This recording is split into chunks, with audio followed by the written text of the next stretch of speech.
Go Nagai revolucionou a maneira como se conta uma história em um mangá.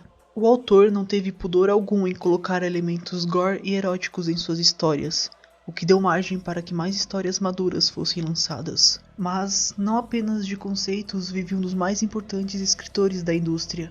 Obviamente ele concebeu clássicos que são considerados super influentes até os dias de hoje. Um desses casos é Devilman. O aclamado mangá narra as desventuras de Akira Fudo, um jovem bondoso que se torna um homem-demônio, como o próprio nome sugere.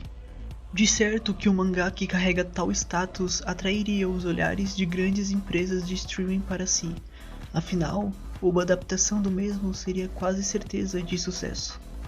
Entretanto, alguns pontos importantes devem ser levantados para essa questão, até porque não é tão simples adaptar uma obra de 72 para os dias atuais. A forma que se consome mangá e anime mudou. O mundo mudou. Os contextos são completamente diferentes. Produzir uma adaptação apenas reimaginando os quadros animados não funcionaria. Então vamos por partes. Como já foi dito, Devilman é um mangá dos anos 70. Um cenário bem menos globalizado do que os dias de hoje. A internet ainda engatinhava e os nossos queridos mangás eram pouco exportados para o ocidente. Pra tu ter uma ideia, o primeiro mangá a ser comercializado nos Estados Unidos foi Rose of Versailles, apenas na década seguinte. Claro que animes e mangá no geral são formas de cultura bem centradas no próprio Japão, um produto para o seu próprio meio.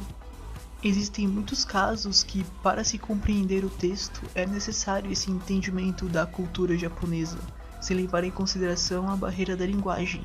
Talvez por isso não seja tão simples entender 100% as piadas de Gintama e Pop Team Epic. E por mais que Devilman retrate uma crise de escala global, suas raízes japonesas estão devidamente expostas. Esses caras que têm sua primeira aparição logo nas primeiras páginas são o arquétipo de Yankee, ou, em outras palavras, os delinquentes badass com um topetão. Os mais conhecidos que você provavelmente conheça são o Yuzuki e o Kuwabara de Yu Yu Hakusho. Porém, esses Yankees são substituídos por rappers em Crybaby. Nesse ponto já deve ter ficado claro que o apelo da adaptação é mais universal, visto que o anime foi distribuído através do streaming. Mas por que rappers? Bem, quando a problemática central de Devilman eclode, descobrimos o porquê da obra carregar tal nome. Não apenas por ser sobre um homem-demônio, mas também por ser uma história sobre opressão de um grupo social sobre uma minoria, o ódio exacerbado que é inerente ao homem. Nada mais justo que adicionar elementos que, em sua essência, são modos de resistência a essa opressão, como o rap. Diferentemente de uma representação meramente marginalizada, esses caras têm bem mais espaço. Seus versos refletem seu contexto social e a opressão que os mesmos sofrem, não muito diferente do rap que a gente conhece, mas enfim, são representações feitas com mais cuidado, com mais sensibilidade. Sensibilidade que é um tópico interessante quando falamos de Devilman Crybaby. Não só os desenhos atuais estão mais sensíveis a diversos temas, mas como a mídia no geral. Sensibilidade essa pouco presente no mangá original. Claro que devemos levar em consideração o contexto histórico, que era bem diferente. A própria homoafetividade deixou de ser considerada uma doença só em 1990. Mas isso não impediu Yuasa de colocar personagens que se relacionam com o mesmo sexo e figuras femininas bem mais independentes. Sim, Devilman é agressivo e ofensivo, mas tem muita mais sensibilidade presente do que muita coisa por aí. Isso é uma peculiaridade do nosso tempo, dado que os movimentos sociais se fortaleceram com a globalização. Então é claro que o mangá também teria suas peculiaridades que não fariam muito sentido nos nossos dias atuais.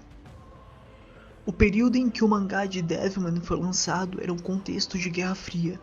O medo intrínseco de um desastre nuclear era presente, assim como a pressão que os presidentes de ambas as potências que protagonizaram esse episódio histórico.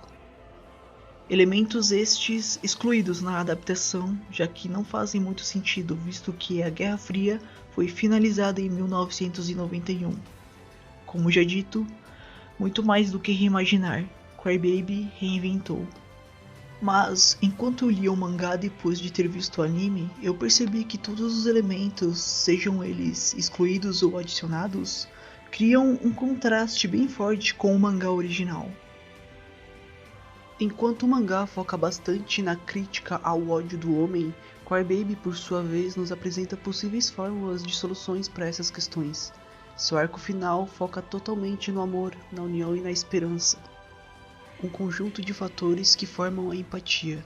Empatia essa materializada em lágrimas. O choro de Akira, apesar de ser espalhafatoso, simboliza o caminho que Crybaby seguiu. Uma adaptação que seguiu fiel à obra original, mas ao mesmo tempo se moldou ao seu tempo. Um mundo com muito mais espaço para sensibilidade e sentimentalismo. O final do ciclo não é o dos mais otimistas. O mundo ideal talvez só exista no mundo dos sonhos, por ser uma parada bem subjetiva. Mas explorar essas temáticas em obras que são norteadas pelo ódio marca a diferença de abordagem de duas eras diferentes. E caso eu tenha ficado curioso, eu prefiro bem mais a era da retratação de pessoas mais reais, com suas próprias inseguranças e sentimentos, fugindo de arquétipos pré-estabelecidos e inalcançáveis, que na maioria das vezes só frustra quem acompanha a obra.